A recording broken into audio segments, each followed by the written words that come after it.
Assalamualaikum warahmatullahi wabarakatuh. Halo sahabat Alif Sinpa Channel, semoga sahabat semua dalam keadaan sehat walafiat. Pada video kali ini saya akan ulas 6 fakta menarik tentang Cirebon yang perlu sahabat ketahui. Namun sebelum lanjut, saya ucapkan terima kasih karena sobat sudah mau klik dan nonton video saya. Dan terima kasih juga buat sobat-sobat yang sudah subscribe, like, and comment.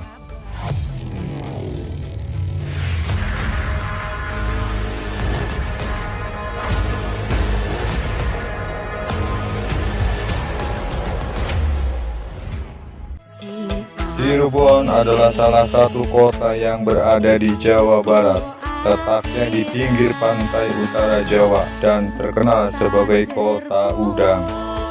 Sebutan itu berasal dari etimologi Cirebon yang merupakan singkatan dari dua kata, ci dan rebon.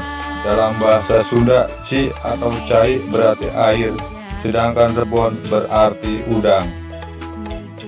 Namun ada juga yang menyebut Cirebon berasal dari kata caruban yang berarti campuran atau bersatu padu.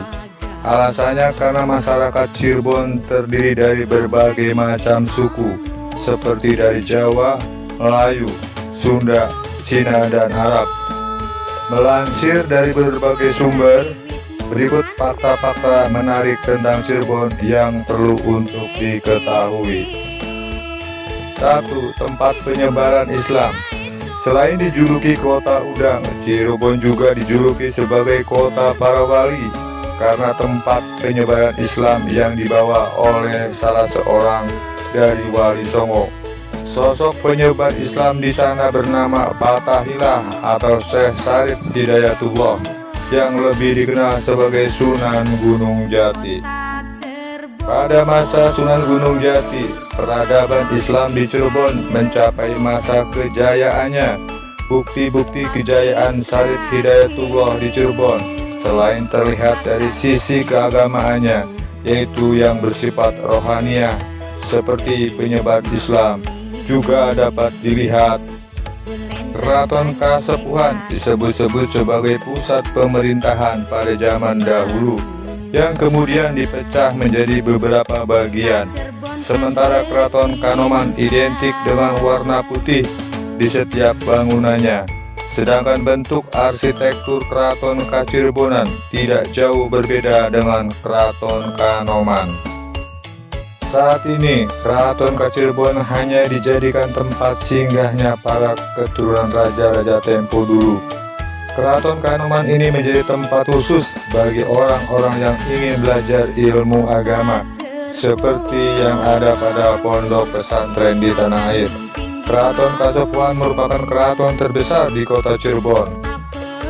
Tata ruang kompleks Keraton Kasepuhan terbagi menjadi dua bagian, yang dibatasi oleh dinding, kuta atau bata bagian luar dan bagian dalam kompleks.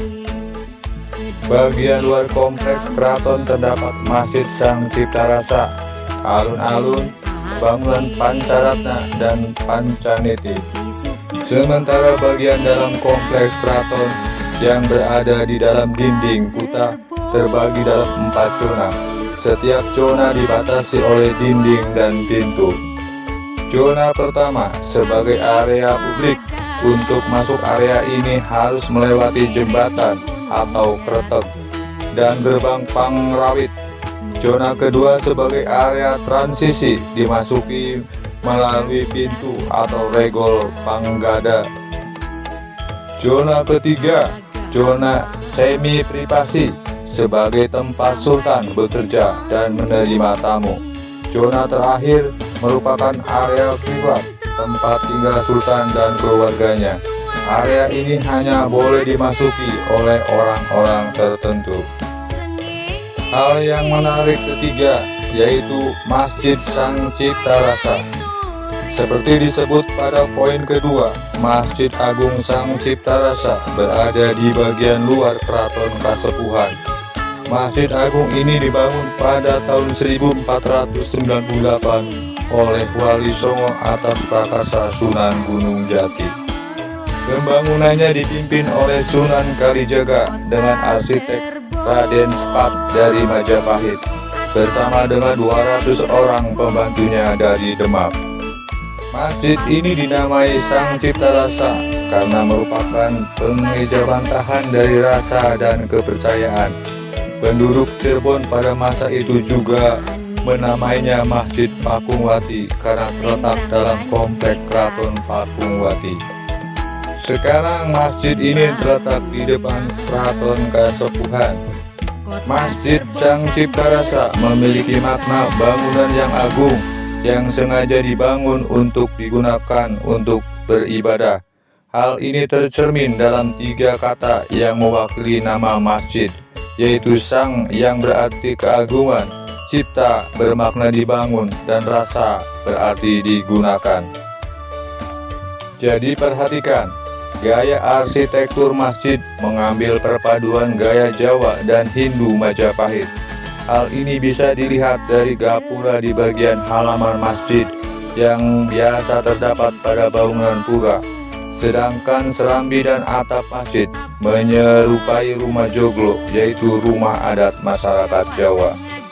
Awalnya, masjid ini dibangun dengan 12 tiang penyangga atau saka bulu yang terbuat dari kayu jati. Karena faktor usia, kayu penyangga ditopang dengan tiang-tiang yang terbuat dari besi serta menambahkan 18 penyangga baru saat pemonggaran yang dilakukan pada tahun 1977. Keistimewaan lain, masjid ini mempunyai 9 pintu sebagai jalan masuknya, 1 pintu utama dan 8 di sisi kanan dan kiri. Pintu utama masjid yang berukuran 240 cm hanya dibuka pada saat sholat Jumat dan hari besar Islam, seperti Maulid Nabi, saat Idul Fitri dan Idul Adha. Sedangkan pintu di bagian samping dibuat lebih rendah dengan ukuran 160 cm sebagai simbol penghormatan dan merendahkan diri saat memasuki masjid. Hal yang menarik keempat yaitu makam Sunan Gunung Jati. Bicara Cirebon kurang lengkap tanpa membahas kompleks pemakaman Sunan Gunung Jati. Lokasi ini ramai dikunjungi peziarah maupun wisatawan dari berbagai kota di Indonesia. Lokasinya terletak di Desa Astana, Kecamatan Gunung Jati, Kabupaten Cirebon, Jawa Barat. Peranan Sunan Gunung Jati dalam menyebarkan ajaran Islam di tanah Cirebon menjadikannya sebagai tokoh sentral yang dikultuskan sebagai besar masyarakat Cirebon. Di kompleks pemakaman ini tak hanya terdapat makam Sunan Gunung Jati, tapi juga menjadi tempat peristirahatan terakhir para sesepuh pendiri Cirebon. Makam Sunan Gunung Jati terletak di tingkat 9 dengan 9 pintu gerbang. Ke-9 pintu gerbang itu memiliki nama masing-masing, yaitu pintu Gapura, pintu Krapyak, pintu Pasujudan, pintu Ratna Komala, pintu Jinem, pintu Rararok, pintu Kaca, pintu Bacem, dan pintu Teratai, yaitu pintu untuk menuju ke area makam Sunan Gunung Jati. Kompleks pemakaman ini memiliki acara harian hingga tahunan. Acara tahunan menjadi kegiatan yang paling ditunggu-tunggu para peziarah dan menjadi salah satu daya tarik wisata. Adapun kegiatan tahunan makam Sunan Gunung Jati seperti Maulid Nabi Muhammad SAW, Sabanan atau sedekah bumi, Syawal berupa sunatan santunan anak yatim, fakir miskin, dan duafa, dan 21 Ramadan pencucian benda-benda peninggalan. Jumlah pengunjung umumnya meningkat saat Ramadan, Idul Fitri, Maulid, dan hari besar Islam lainnya. Hal yang menarik kelima dari Cirebon yaitu tari sintren. Selain sebagai memiliki berbagai cerita tentang penyebaran Islam, Cirebon juga memiliki tarian yang cukup terkenal, yaitu tari sintren. Tarian ini sangat unik karena terselip unsur mistis lewat pelaksanaan ritual memanggil roh atau arwah. Asal mula nama sintren salah satunya berasal dari kata sindir. Dalam bahasa Indonesia sindir dan tataren dalam bahasa Indonesia adalah pertanyaan. Syair-syair yang perlu dipikirkan jawabannya. Maksudnya adalah menyindir dengan menggunakan sajak atau syair-syair. Tarian ini awalnya merupakan sebuah kesenian sajak masyarakat Pantura Cirebon dan Indramayu untuk mengelabui tentara Belanda. Alasannya zaman penjajahan segala bentuk kesenian yang menampilkan sisi perjuangan seperti syair maupun sajak sangat dilarang. Pemerintah Belanda hanya mengizinkan kesenian yang tidak mengandung unsur perjuangan. Mereka akhirnya sepakat untuk mengelabui tentara dengan tetap melantungkan sajak perjuangan melalui bahasa daerah. Bahasa yang digunakan saat itu tidak dipahami Belanda dan menggunakan perumpamaan sebagai sisi sarkastik. Di luar soal era kolonial, tari sintren berawal dari kisah Sulandono sebagai putra Ki Bahurekso, Bupati Kendal yang pertama. Hasil perkawinannya dengan Dewi Rantamsari yang dijuluki Dewi Lanjar. Raden Sulandono memadu kasih dengan Sulasih, seorang putri dari desa Kalisalak. Namun hubungan asmara tersebut tidak disetujui Ki Bahurekso. Hingga akhirnya Raden Sulandono pergi bertapa dan Sulasih memilih menjadi sintren. Hal yang menarik keenam yaitu nasi jamblang. Nasi ini terbilang unik karena dibungkus dengan daun jati. Nama itu berasal dari tempat pertama kali nasi jamblang dibuat, yakni Desa Jamblang.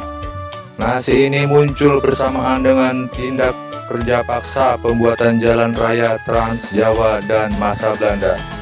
Proses pembangunan jalan Trans Jawa Anyar Panarukan tersebut melibatkan ribuan rakyat Cirebon. Mereka mencari cara agar nasi yang dibekal tidak cepat basi. Akhirnya ditemukan solusi untuk membungkus nasi dengan godong atau daun jati. Karena memiliki banyak pori-pori dan serat, sejak itu orang-orang menggunakan daun jati sebagai pembungkus nasi jamblang. Ukuran nasi jamblang hanya sekitar sekepal tangan, tetapi lauk pendampingnya sangat beragam, mirip di warung Tegal seperti tempe, sate telur, tongkol balado, dan lain-lain. Nasi jamblang mudah ditemui di berbagai tempat di Cirebon, khususnya di Jakarta. Nasi jamblang bisa diperoleh di warung nasi jamblang di Meruya, Jakarta Barat. Mereka yang berada di Jakarta Timur bisa membeli nasi jamblang di Nasi Jamblang dan Cumi Hitam Lekutak, Dapur Buluk di kawasan Pulau Mas.